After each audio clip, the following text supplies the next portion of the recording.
According to Dargah Khwaja Sahab act, Dargah committee के 9 members के recommendation पे नाजिम का अपॉइंटमेंट होता है। दरगाह कमेटी के मेंबर्स 2.5 साल से नहीं है, ठीक है ना, जून 2023 से। नाजिम 3 साल बाद आए, कोई रेजोल्यूशन नहीं है, कुछ नहीं है, तुगलकी फरमान जारी कर रहा है, स्टेक होल्डर से कोई मीटिंग नहीं।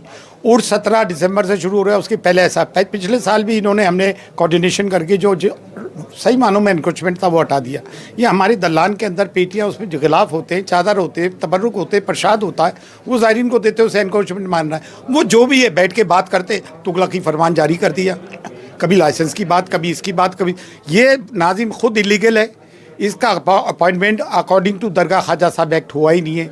और दरगाह ख्वाजा साहब एक्ट क्लियरली ये मेंशन करता है, on the recommendation of dargah committee there going to be a nazim which will be appointed by dargah committee. ना दरगाह कमेटी है, ना कोई है, तुगलकी फरमान जारी कर रहा है, माहौल ख़राब कर रहा है। और ये इस्लामिक इंस्टीट्यूशन है, ये माइनॉरिटी मिनिस्ट्री का कोई एंडोमेंट तो बात की बात है। यहाँ पे करोड़ों लोगों की आस्था है, मुस्लिम और नॉन मुस्लिम्स की, और बिलखुसूस मुस्लिम्स की।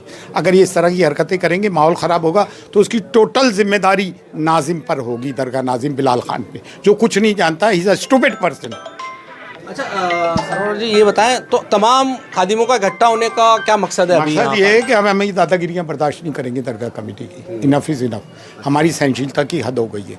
उर्स आ रहा है, हम लोग तैयारी में लगे। कोई भी बात करनी थी 3-4 महीने पहले करते, as per rule, as per जो एक नॉर्म है उसके तरीके से करते। आपने उठाया, चस्पा कर दिया, दादागिरी कर रहे हो, कोई मजाक है क्या ये? तो आप लोगों का विरोध किस तरीके का रहेगा?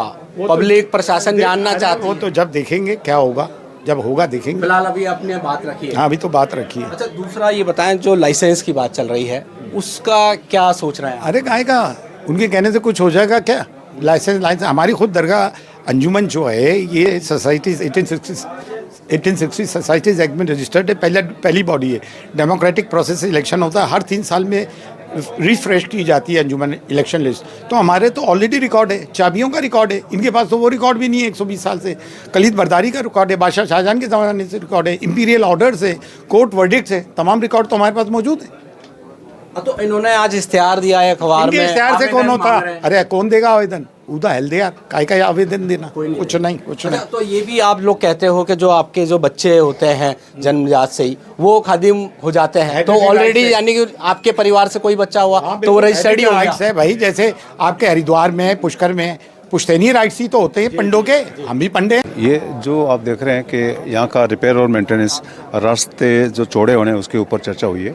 जैसे रास्ता चौड़ा हो रहा है, डीएम साहब ने बड़ी इसकी प्रशंसा की है। ऐसे ही सारे जो अंदर के रास्ते हैं, ताकि जो जायरीन है उनको आना जाना में आसानी रहे, सुविधा रहे, तो इंशाल्लाह आने वाले वक्त में सारे रास्ते अंदर के जो हैं सब चौड़े होंगे।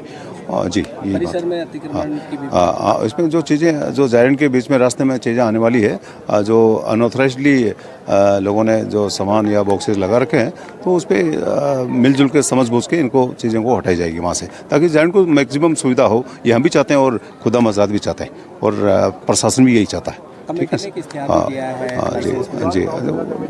नहीं, लाइसेंस का तो ये तो कोर्ट का आदेश था, सुप्रीम कोर्ट का, हाई कोर्ट का, सारे बहुत लंबित था केस। तो इस पर आपने देखा है, तो इंशाल्लाह वक्त पे देखते हैं। इनको 1 महीने का वक्त मिला है, तो चीज़ें इनके साथ में फिर संवाद होगा, चीज़ें चलती रहेगी आगे भी, और बेहतरीन तरीके से म्यूचुअल अंडरस्टैंडिंग से सारा काम होगा आगे। ठीक है, नहीं अभी तो आज कल। गणपति मोबाइल एक्सेसरीज पॉइंट, जहाँ आपको मिलेंगे सभी कंपनियों के mobile cover, headphones, chargers, wireless chargers, gorilla glass protection और भी बहुत कुछ। तो देर किस बात की, अभी चले आए गणपति एक्सेसरीज पॉइंट, केसरगंज गोल चक्कर के पास, पड़ाव, अजमेर।